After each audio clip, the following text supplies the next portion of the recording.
Hello students, welcome to your study 24 official. मैं राम अरोड़ा आप सबका स्वागत करता हूं आपकी इस साइकोलॉजी क्लास में। देखिए स्टूडेंट्स, जैसा कि हम सब जानते हैं, आप सब जो एस्पिरेंट हैं DSSP के या हो सकता है KVS की तैयारी कर रहे हो, CTET, रीट, किसी भी टीचिंग एग्ज़ाम की अगर आप तैयारी कर रहे हैं तो आपके लिए बहुत ही बेनिफिशियल कोर्स है। साइकोलॉजी आपके हर जगह काम आती है, आप जानते ही हैं। तो साइकोलॉजी को आप अच्छे से हमारे साथ पढ़ें, एक एक चीज़ आप में क्लियर कराई जाएगी, लेकिन आपको भी मेहनत करनी होगी हमारे साथ। अगर आप मेहनत नहीं करेंगे तो हमारा पढ़ाया हुआ सफल नहीं हो सकता। ठीक है स्टूडेंट्स, देखिए हम यहाँ पर एक छोटे से छोटा टॉपिक भी डिटेल में पढ़ाएंगे और बिल्कुल ऑथेंटिक बुक के साथ पढ़ाएंगे। तो हमारा ये आपसे वादा है कि अगर आपने इसमें पढ़ लिया तो आपके नंबर कहीं नहीं कटेंगे साइकोलॉजी के अंदर। तो ठीक है, और इसी के साथ हम अपने आगे वाले जो कंप्लीट कोर्स है हमारा, तो हम सभी चीज़ें यहाँ पे कराने वाले हैं। देखिए हमारा जो चल रहा था इंट्रोडक्शन पार्ट, उसमें लगभग 4 पार्ट हो चुके थे। आज हम नया पार्ट लेके चल रहे हैं। तो उसके आगे हमने पढ़ा था कि मनोविज्ञान की उत्पत्ति कैसे हुई, मनोविज्ञान का अर्थ क्या होता है, वह बना कैसे। ठीक है, पहले मन का विज्ञान हुआ आत्मा के विज्ञान के साथ, फिर मन का हुआ और फिर चेतना का विज्ञान, फिर व्यवहार का विज्ञान, ऐसा बनता गया।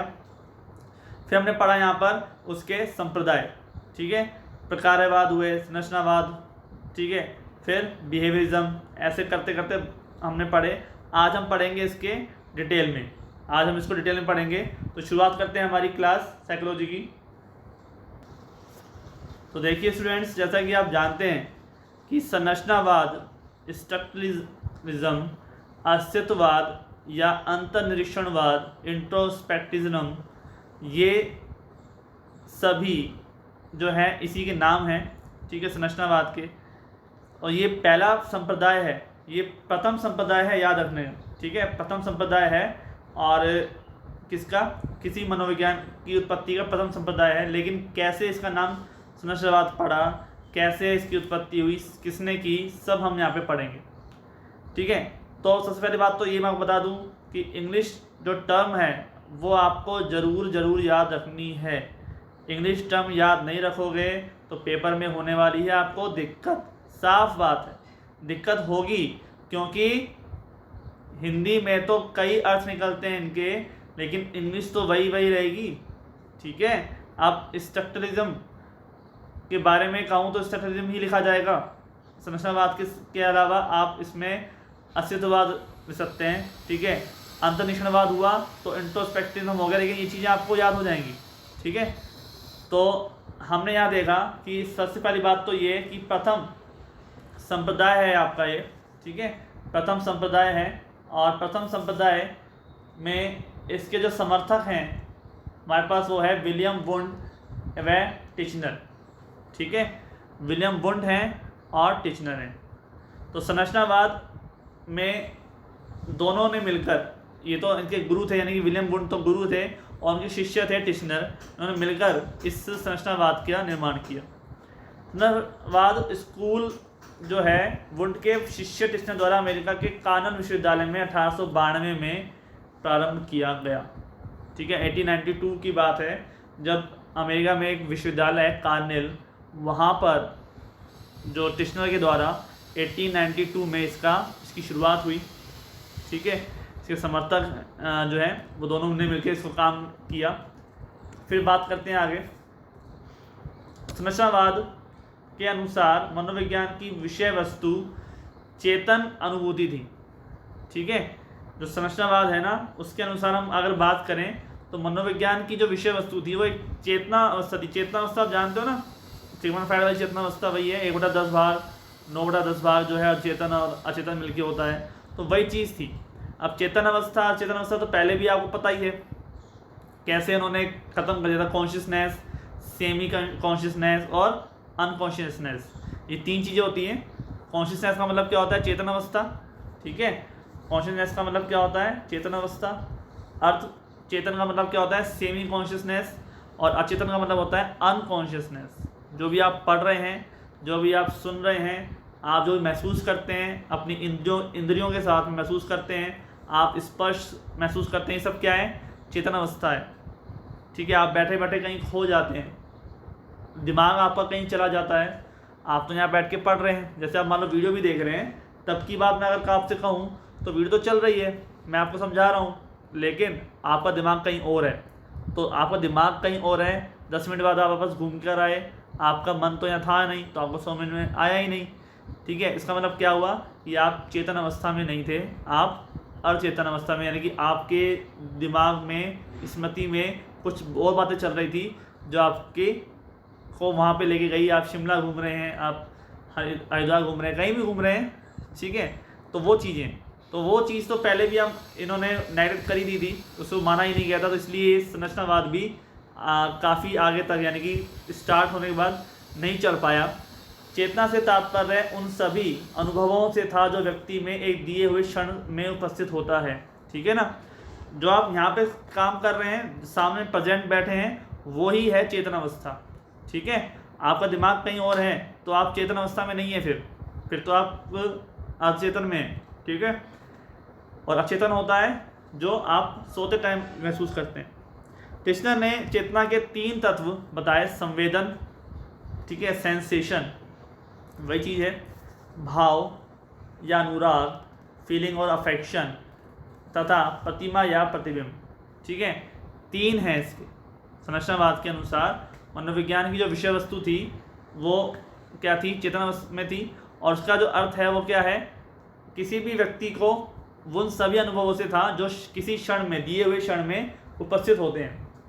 ठीक है, टिश्नर ने चेतना के 3 तत्व दिए, वो थे संवेदन। संवेदन का मतलब होता है कि आपकी जो इंद्रियां हैं, ठीक है, आपकी जो इंद्रियां हैं, संवेदन का मतलब वही होता है। ठीक है, आप ग्रहण करते हैं किसी चीज़ को, आपके कहें तो संवेदनाएं। ठीक है, आपके पास मान लो आपके पास पिन चुभ गया, पिन किसी ने चुभा दिया आपको आपकी उंगली पर, तो आपको क्या होगी?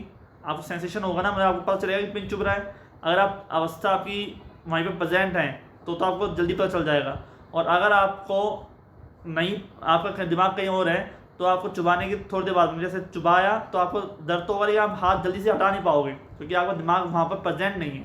ठीक है, समझ में आ गया? या फिर आप उसको पिन चुभने के बाद उस अवस्था में वापस लौट कर आओगे। कई बार बच्चे ऐसे होते हैं, टीचर पढ़ा रहा है, कहीं और दिमाग है, तो टीचर कहता है हेलो हेलो भाई सुनो, मेरी बात सुनो, तो वापस लौट के आते हैं कि हाँ भाई क्या पढ़ा रहे थे सर आप, हमें तो पता नहीं चला। ठीक है, तो वो चीज़ होती है संवेदना जी। आपके भाव, आपके जो भाव आते हैं वो चीज़ें, भाव या अनुराग की बात की जाए तो वो हम है पास है फीलिंग और अफेक्शन, और प्रतिमा या प्रतिबिंब वो है इमेजेस। तो इन सब तीनों तत्वों को मिलाकर टिश्नर ने बताया कि चेतना इन सब से मिलकर बनी है। प्रतिमा या प्रतिबिंब का मतलब है कि आपकी स्मृति में जो चीज़ चल रही है। ठीक है, भाव का मतलब रोना, हंसना, ये सब जो भाव हैं ये सब भी चेतना के ही भाग हैं। ठीक है, और पुरानी बातें याद करना, वो चीज़ें क्या हैं? प्रतिबिंब। फिर बात आती है मानसिक क्रियाओं का अध्ययन, ये सब चेतना अवस्था में आती है। मानसिक क्रियाओं का अध्ययन करना, मानसिक क्रियाएं जो भी हम करते हैं, सारी क्रियाएं, ठीक है, खेलना कूदना हो गया हमारा, हमने स्मृति में हमने जो चीज़ें सोची हैं, ठीक है, हमारा संज्ञान हम जो लेते हैं, संज्ञान का मतलब होता है कि तार्किक चीज़ें समझना है ना, वो सब क्या कहलाती हैं? मानसिक क्रियाओं का अध्ययन इसी में होता है। वुंड के समय में मनोवैज्ञानिक अंतर्निरीक्षण के द्वारा मन की संरचना का विश्लेषण कर रहे थे, इसलिए इन्हें संरचनावादी कहा गया। देखो बहुत इंपॉर्टेंट चीज़ बताई है उन्होंने कि वुंड के जो समय में मनोवैज्ञानिक जो थे ना, वो अंतर्निरीक्षण द्वारा, अंतर्निरीक्षण का मतलब कि स्वयं के निरीक्षण के द्वारा मन का संरचना का विश्लेषण कर रहे थे। अब मन की संरचना का विश्लेषण खुद कोई कर सकता है क्या? आप खुद के अंदर झांक के बता सकते हो कि आपका मन कैसा है? बिल्कुल नहीं कर सकते ना, ऐसा कोई विश्लेषण हो सकता ही नहीं है। तो इसीलिए वैसे तो इन्हें संरचनावादी इसी वजह से कहा गया, ठीक है, लेकिन ये तथ्य जो है ये सिद्ध नहीं हुआ, ये कभी भी प्रचलन में नहीं आया, क्योंकि ये वैज्ञानिक तरीके से का तो था ही नहीं। क्योंकि मन की तो बात हम कर सकते ही नहीं है, व्याख्या हम उसकी कर सकते ही नहीं है, व्याख्या कभी मन की हुई नहीं आज तक, तो उसका आपकी संरचना का विश्लेषण कैसे कर सकते हो? ठीक है, आप उसके संरचना का विश्लेषण नहीं कर सकते। तो आपको ये बात तो समझनी है कि संरचनावाद का मतलब क्या है? आपके मन के अंदर अंतर्निरीक्षण के द्वारा मन का जो की संरचना का विश्लेषण करना ही संरचनावाद कहलाता है। लेकिन ये इसी वजह से जो संप्रदाय है कहें तो फेल हुआ, असफल हुआ, इसी वजह से हुआ। ठीक है, क्योंकि आप आगे देख सकते हैं कि अंतर्निरीक्षण एक विधि के रूप में मनोवैज्ञानिकों को संतुष्ट नहीं कर सका। इसे कम वैज्ञानिक माना गया, कम वैज्ञानिक पाया गया कि मतलब वैज्ञानिक तरीके से इसमें आप सोच नहीं सकते, वैज्ञानिक तरीके से आप इसमें अपने विचार नहीं रख सकते, आप अपने तथ्यों का प्रमाण नहीं दे सकते। ठीक है, कि आपका मन क्या सोच रहा है, आप किसी और के मन के बारे में कह सकते हो क्या? वो कहेगा कि मेरा मन तो ये कहता है। मन क्या क्या क्या है? मन कहता है मेरा। आप कहो तेरा मन तो ये होगा, वो कहेगा नहीं मेरा मन तो नहीं है, जबकि हो सकता है हो। तो ये चीज़ें तो कोई संतुष्टि वाली बात नहीं है ना, क्योंकि अंतर्निरीक्षणीय विवरणों का सत्यापन बाह्य प्रेक्षकों द्वारा संभव नहीं हो सका। साफ साफ बात कही गई है। इसलिए संरचनावाद का जो है बिल्कुल भी ये अपने प्रचलन में नहीं आ पाया, क्योंकि ये क्या था, मेन रीज़न इसका यही था कि जिसके अंतर्निरीक्षण थे उसका बाह्य परीक्षण के द्वारा आप सत्यापन नहीं कर सकते। आप फैक्ट की बात कर सकते हो, आप कह सकते हो कि हाँ हमें तो, जैसे अब मैं आपसे कहूँ कि गाय है, अब मैं आपसे कहूँ कि ट्रेन है, ठीक है, बस है, इसके बारे में तो आप बता सकते हो भाई। ठीक है, लेकिन आप मन के बारे में थोड़ा बता सकते हो, इसलिए ये फेल हुआ। फिर बात देखो, इंपॉर्टेंट चीज़ है आपके पास, नोट जो मैंने लिखा है आपके पास। वुंट ने कभी संरचनावाद शब्द का प्रयोग नहीं किया। वुंट ने अपने विचारों को वॉलंटरियम का नाम दिया। जो वुंट था ना, उसने कभी संरचनावाद शब्द का प्रयोग नहीं किया। किसने प्रयोग किया था? टिश्नर ने किया था। ठीक है, वुंट ने अपने विचारों को क्या नाम दिया? वॉलंटरियम नाम दिया। ठीक है, वॉलंटरियम नाम दिया उसने। तो ये समझ में आ गया आपको कि ये क्यों फेल हुआ, क्यों विफल हुआ संरचनावाद, और क्यों कहा जाता है इसको, क्योंकि हम इसमें मन के बारे में पढ़ते हैं, मन की संरचना के बारे में पढ़ते हैं। किसमें? संरचनावाद में। ठीक है, सेकंड आता है हमारे पास प्रकारवाद या कार्यवाद, फंक्शनलिज्म। जो फंक्शनलिज्म होता है वो हमारे पास जस्ट संरचनावाद का उल्टा होता है। संरचनावाद तो कहता है कि मन की संरचना करनी चाहिए, क्योंकि फंक्शनलिज्म यानी कि प्रकारवाद या कार्यवाद कुछ अलग ही बातें करता है। वो कहता है कि इसकी स्थापना आपको, मतलब कि स्थापना विलियम जेम्स ने की, लेकिन कहता क्या है? ये कहता है कि आप ये मत सोचिए कि चेतना क्या है, मन क्या है, मन की संरचना क्या है, ये मत सोचिए। आप तो ये सोचिए कि वो कार्य कैसे करता है, चेतना क्यों करती है कार्य, कैसे कार्य करती है। ठीक है, समझ में आया? क्यों और कैसे पर उसने बल दिया। उन्हें ये बल नहीं दिया कि आपकी मन के अंदर क्या क्या चीज़ें पाई जाती हैं, उसके तत्व कितने हैं, ऐसा कुछ नहीं दिया। चेतना के तत्व कितने हैं इस पर जोर नहीं दिया। साफ साफ लिखा हुआ है, देखो यहाँ पे, कि इसकी स्थापना अनौपचारिक ढंग से विलियम जेम्स द्वारा 1890 में अपनी एक पुस्तक लिखकर, जिसका शीर्षक क्या था? Principle of psychology. बहुत ही फेमस पुस्तक है ये, बहुत ही फेमस पुस्तक है ये, प्रिंसिपल ऑफ साइकोलॉजी। उसका मानना था कि मनोविज्ञान का संबंध इससे है कि चेतना क्यों और कैसे कार्य करती है, न कि इस बात से है कि चेतना के तत्व कौन से हैं।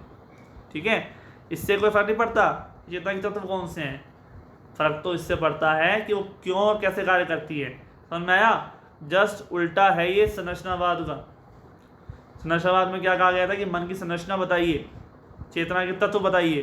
ठीक है, इसमें क्या कहा गया है कि आपको मन की संरचना के बारे में सोचने की जरूरत नहीं है। आप तो ये देखिए कि मन या चेतना कार्य कैसे करती है, क्यों कार्य करती है, उसके तत्व कौन से हैं, इसके हमें कोई दिक्कत नहीं है। ठीक है, तो आगे की बात है हमारे पास, जेम्स ने चेतना की कार्यात्मक उपयोगिता पर अधिक बल डाला। ठीक है, कार्यात्मक यानी कि वो कार्य कैसे करती है उस पर अधिक बल डाला। और इसके संस्थापक कौन थे? डीवी, एंजल और कार्ड। ठीक है, तो याद होने चाहिए क्योंकि कई बार पूछे जाते हैं ये, और हमें फिर अटपटे नाम रखते हैं यहाँ पे। अगर हमने पहले से उसको नहीं पढ़े हों तो थोड़े से अजीब से नाम रखते हैं, पता नहीं, हो सकता है ये हो सकता है ना भी हो, इसलिए आप इसको ध्यान से पढ़िए। एक बात और मैं बता दूँगा आपको कि ऐसा नहीं है कि आप जो वीडियोस देख रहे हैं, आप जो पढ़ रहे हैं, वो आपको एक बार पढ़ने में समझ में आ जाएगा। आप उनको वीडियो को बार बार देखिए। एक बार देख ली, समझ में आ गया, 50% समझ में आ गया, दोबारा देखिए 80% पहुँच जाएगा, और दोबारा देखिए। ठीक है, क्योंकि हम जब जैसे डेली नहाते हैं, ठीक है, अपने आप को साफ रखने के लिए, स्वच्छ रखने के लिए, तो नहीं है ना, एक बार पढ़ नहा लेते हैं तो फिर हमें महीने भर नहाने की जरूरत नहीं पड़ती, कोई बात नहीं, काम चल जाता है भाई, नहा तो लिए एक बार, हो गया काम महीने भर का, नहीं है ना।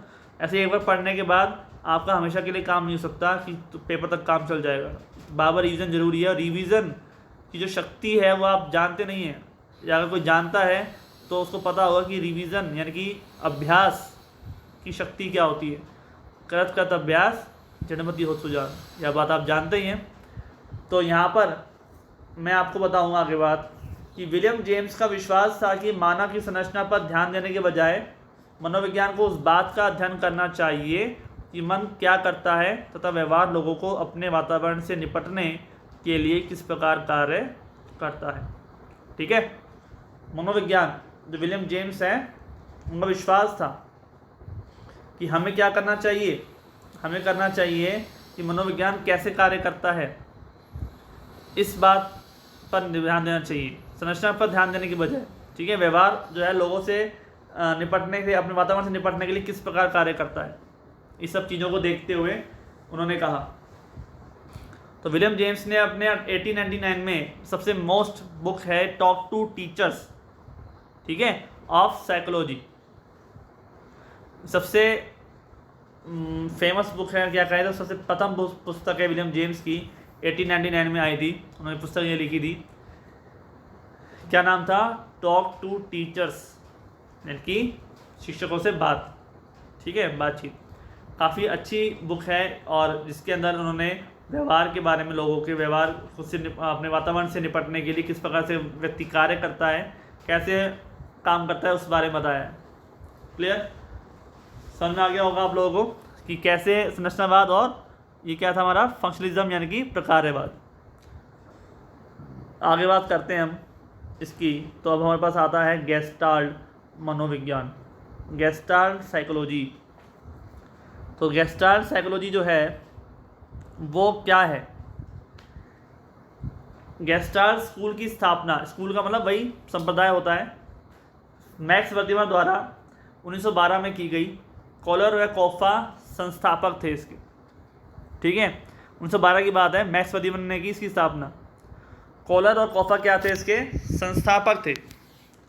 अब आपसे मैं बात कहूँ तो कॉलर और कोफा इसके साथी थे, लेकिन एग्ज़ाम में आ जाए कि गेस्टाल्ट मनोविज्ञान की स्थापना या गेस्टाल्ट मनोविज्ञान संबंधित है, तो आपके सामने तीन ऑप्शन आ गए, ठीक है, मैक्स वर्दिमर, सेकंड कॉलर और तीसरा कोफा।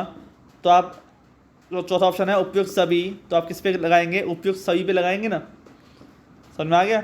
और लेकिन चौथा अगर ऑप्शन आ गया कुछ और, जैसे विलियम जेम्स आ गया, विलियम वुंट आ गया, कुछ भी आ गया, और आपसे पूछा गया है कि गेस्टाल्ट वाद संबंध है, किससे संबंध रखता है मनोविज्ञान ये, तो आप क्या करेंगे, आप मेन पे आ जाएंगे, यानी कि मेन कौन है इसमें, किसने स्थापना की थी, मैक्स वर्दिमर ने, तो आप उसको सही मानेंगे। ठीक है, समझ में आ गया ना। अगर उपयुक्त सभी आता है तो फिर तो उपयुक्त सभी आंसर हो जाएगा कि सबने किए, और लेकिन उपयुक्त सभी की जगह पर कोई और आता है तो मेन किसने की थी, मैक्स वर्दिमर ने, आप उस पर टिक करेंगे। तो आगे बात है कि गेस्टाल्ट है क्या। गेस्टाल्ट एक जर्मन शब्द है जिसका अर्थ होता है संपूर्ण या पूर्ण, फूल आकृति, ठीक है, संपूर्ण या पूर्ण की बात करूँ मैं, गेस्टाल्ट एक जर्मन शब्द है जिसका अर्थ होता है संपूर्ण, आकृति, आकार, समाकृति, ठीक है, कॉन्फ़िगरेशन, इससे हम बात की जाए। संपूर्ण का अर्थ, ठीक है, संपूर्णता के बारे में बात करता है। मनोविज्ञान मानसिक क्रियाओं के संगठन का विज्ञान है, मानसिक क्रियाएं हैं उसके संगठन का विज्ञान है। गेस्टाल्ट में विचार पर बल दिया जाता है कि चीज़ें पूर्णतः एकीकृत रूप में अनुभव की जाती हैं, ठीक है, पूर्णतः पर बल दिया जाता है। पूर्णतः मतलब आप जानते हो ना, पूर्ण क्षेत्र क्या होता है। जैसे आपसे मैं कहूँ कि कंप्यूटर, ठीक है, कंप्यूटर का मतलब आप क्या दिमाग में क्या आएगा, आपके दिमाग में आएगा मॉनिटर, उसका CPU, mouse, keyboard, printer, scanner, सब आ जाएंगे, वो संपूर्ण है वो, ठीक है। खाली कंप्यूटर का मतलब थोड़ा ना खाली मोटर आएगा, नहीं आएगा ना, संपूर्ण चीज़ें आपके दिमाग में आनी चाहिए कंप्यूटर का नाम मेरे साथ ही, ठीक है, वो है संपूर्णवाद, ठीक है। फिर जो बात कही है वो ये कही है कि संपूर्ण सदैव अपने अवयवों के योग से अधिक होता है। बिल्कुल सही बात है। अब हम संपूर्णवाद में की बात करते हैं तो कंप्यूटर की हम बात कर रहे हैं, तो कंप्यूटर नाम लेने के बाद पहले सभी चीज़ें हमारे दिमाग में आ जाएंगी, उसके पार्ट्स जो भी सारे हैं, ठीक है, सब आ जाएंगे दिमाग में, कैसा कीबोर्ड है, कैसा माउस है। फिर हम सब लिखने के बाद एक एक करके सबके बारे में पढ़ेंगे, तो ये होता है संपूर्णवाद। ठीक है, ऐसा नहीं कंप्यूटर क्या है, इस शुरुआत कर दी कि माउस, अब माउस के अलावा और कितने पार्ट हैं ये तो आपको पता नहीं है, लेकिन पहले सारे पार्ट के बारे में बता दिया, सारे पहले उसके डायग्राम बना दिया कि ऐसे से होता है, फिर आपको एक चीज़ के बारे में बताया जाएगा, वो होता है।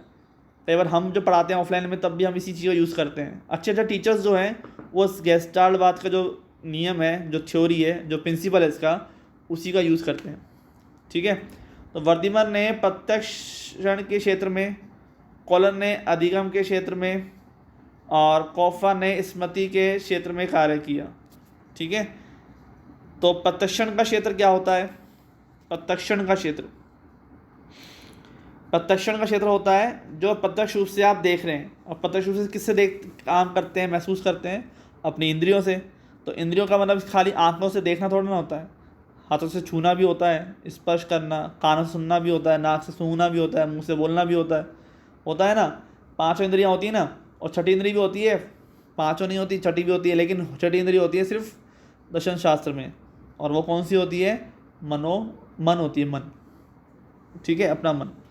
तो वो तो दर्शन शास्त्र की बात हो गई, लेकिन मेन पांच इंद्रियां हैं वो जिसके साथ काम कर रही हैं, वो प्रत्यक्षण का क्षेत्र है। जैसे आप पढ़ रहे हैं और कहीं कुछ चीज़ बन रही है, तो आपके दिमाग में वो जब खुशबू आएगी, उस नाक के अंदर खुशबू आएगी, तो दिमाग अपने आप वहीं जाएगा। पढ़ तो आप यहाँ अपने रूम में रहे हैं, लेकिन कहीं बाहर से तरफ से खुशबू आ रही है तो पता चल जाएगा भाई कुछ ना कुछ तो बन रहा है। घर की बात लगा लो, आप किचन के पास में बैठे हो, मतलब आपका रूम पास में है और आप किचन में कुछ बन रहा है, आप पढ़ रहे हो वहाँ पर, तो आप उठ के तो गए नहीं यहाँ पे देखने के लिए क्या बन रहा है, लेकिन ये तो पता चल गया कुछ ना कुछ बन रहा है। ये चीज़ जो ग्रहण किया आपने, ज्ञान ग्रहण किया है, किससे किया है? प्रत्यक्षण से तो किया है। ठीक है, कॉलन ने किससे किया? अधिगम से। अधिगम का मतलब सीख कर, खुद सीख के फिर वो ज्ञान ग्रहण किया जाता है। और कॉफा ने कहा कि स्मृति के बेस पर, मेमोरी के बेस पर, आपके दिमाग में जो भी चीज़ें हैं उससे आप सीख लीजिए। आपने कुछ चीज़ देख ली, उसके बाद आप स्मृति में चली गई, फिर आपने सोच कर आपने उस चीज़ को ग्रहण कर लिया, ज्ञान आपने सीख लिया। ठीक है, समझ में आ गया? तो यहाँ पर जो चीज़ें हैं इसमें देखिए आप, गेस्टाल्टवाद में विचार पर बल दिया जाता है कि चीज़ें पूर्णतः एकीकृत रूप में अनुभव की जाती हैं। ठीक है, पूर्णतः एकीकृत रूप में अनुभव की जाती हैं। समझ में आ गया? तो यहाँ पर ये चीज़ मैं आपको बता दिया मैंने आपको, और अभी हमने और भी इसके बाद जो है संप्रदाय वो पढ़ने हैं। अब ये 3 संप्रदाय जो हमने पढ़े हैं, ठीक है, वो आपको समझ में आ गए होंगे। नेक्स्ट वीडियो में हम अगले जो बच्चे हुए हमारे पास संप्रदाय वो लेंगे। ठीक है, तो इंडक्शन का वो शायद लास्ट वीडियो होगा हमारा, लेकिन आपको ये ध्यान रखनी है कि जो भी आप पढ़ें वो बार बार रिकॉल यानी कि रिवाइज करते हुए पढ़ें। देखिए, टीचर के ऊपर अगर आप विश्वास करेंगे तो टीचर की बढ़ाई हुई हर एक बात आपको अच्छी लगेगी। ठीक है, टीचर पर विश्वास करिए आप, चाहे आप कहीं भी पढ़िए, टीचर हमेशा आपको अच्छा ही पढ़ाएगा, गलत कभी नहीं पढ़ाएगा। ठीक है, तो मिलते रहे आपसे नेक्स्ट वीडियो में, बने रहिए Study 24 ऑफिशियल के साथ। धन्यवाद।